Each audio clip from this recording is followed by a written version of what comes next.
so rich. I mean, it's such a broad spectrum of characters. I mean, it said, remember the first time I saw the title page, it says, The Adventures of Luke Skywalker is taken from the Journal of the Whills, Saga #1, The Star Wars. And I'm going, because I hadn't read the script, I just read like that scene. I said, oh, wait a minute, Harrison's not Luke, I am. That's weird. So I have a bigger part than I thought it was going to be, like running to get his tools and he'd be, right, boss. And so I started reading this thing, and I can't tell you, I was I had a little one-bedroom apartment out in Malibu, and I'm reading this thing, and my eyes are bugging out of my head because it was all there. I mean, we didn't have the John Williams score yet. I didn't see really the art direction. I saw only the printed word. But to me, all the elements were there. It was just one of the most enjoyable scripts I had ever read.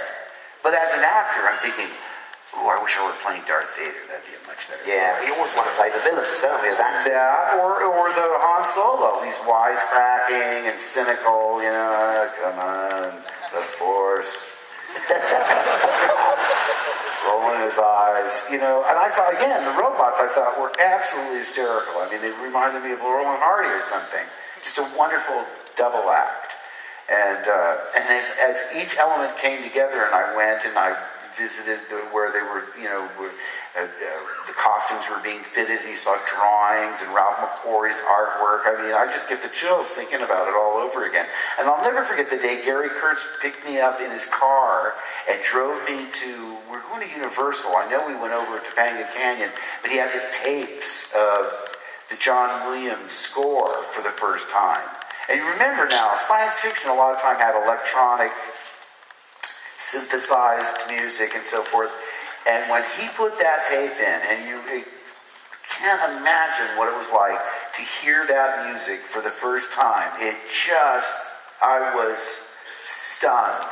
And I always say he has so much, you have to give him so much credit, because it was the music of the golden age. It was like Alexander Korngold. I mean, it was Captain Blood and, those fantastic adventure films of the 30s, full orchestration. It was just, again, I thought, boy, are we lucky they're making all the right choices.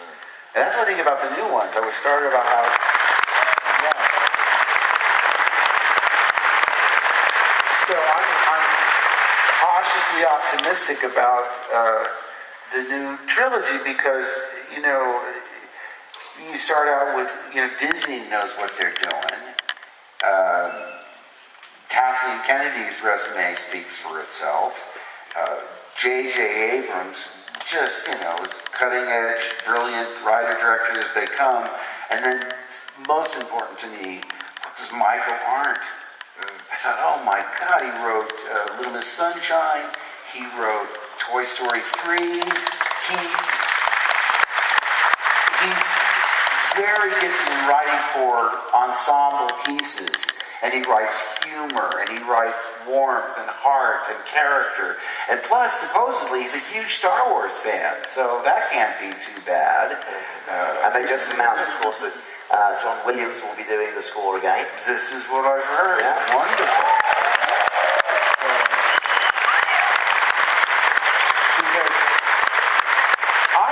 I thought, even if they do 7, 8, and 9, it's not going to be about us. I never expected. I thought we had a beginning, a middle, and an end, and that was the end of it. And then, of course, George for years has been saying that he didn't want to be doing the movies in his 70s and 80s. So it never occurred to me that they would do them. I mean, I never imagined it's going to be about the next generation, and we'll have, age-appropriate roles, more along the lines of a Peter Cushing and a Alec Guinness than, huffing and puffing and swinging with the princess. I gotta go into Toshi Station and dig up the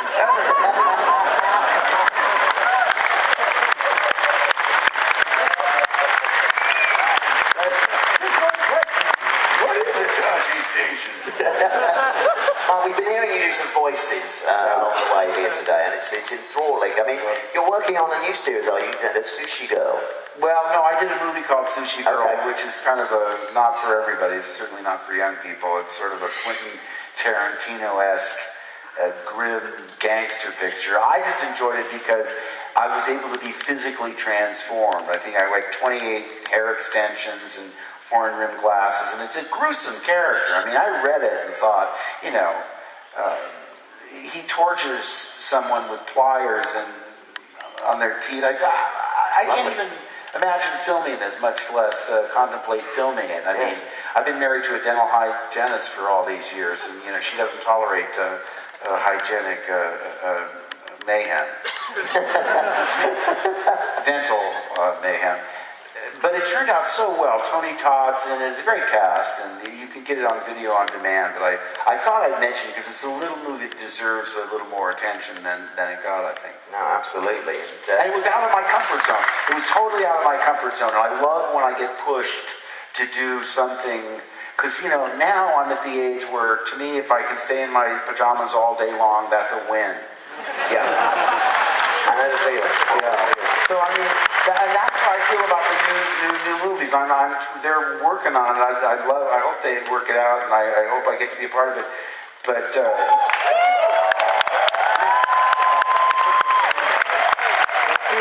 careful what you wish for. Because part of me thinks, that we should leave well enough alone. There was a beginning, a middle, and end, and it's all, everybody lives happily ever after, and then the other part of me is thinking, well, if they're going to go do this thing, how could I miss out on something that exciting? And especially if Carrie Harrison and Billy D and Aaron, are you or more? I don't know. No, I really feel like, they ought to try and find everybody that, that's still around, that are out there. Ula, she's still here. I had her on that couch sitting right there just a minute ago. I mean, not literally. and what's so... All right. You devil, you. But now, you have to remember, when I saw her on set, we used to chat and everything, I never saw her out of her green makeup. Oh, I thought you were going to say something else. Okay, yeah. And I'm thinking, even because I said, we should get her back in. And they said, but she was fed to the Rancor. I said, well, she can play something else. The same way I feel about Ian McDermott. I thought, in this world, you can imagine. Someone said to me, did you get your hand cut off because they retrieved your hand and cloned another you? I said, I don't think so. I think that got thrown in the dustbin with all the other leftovers.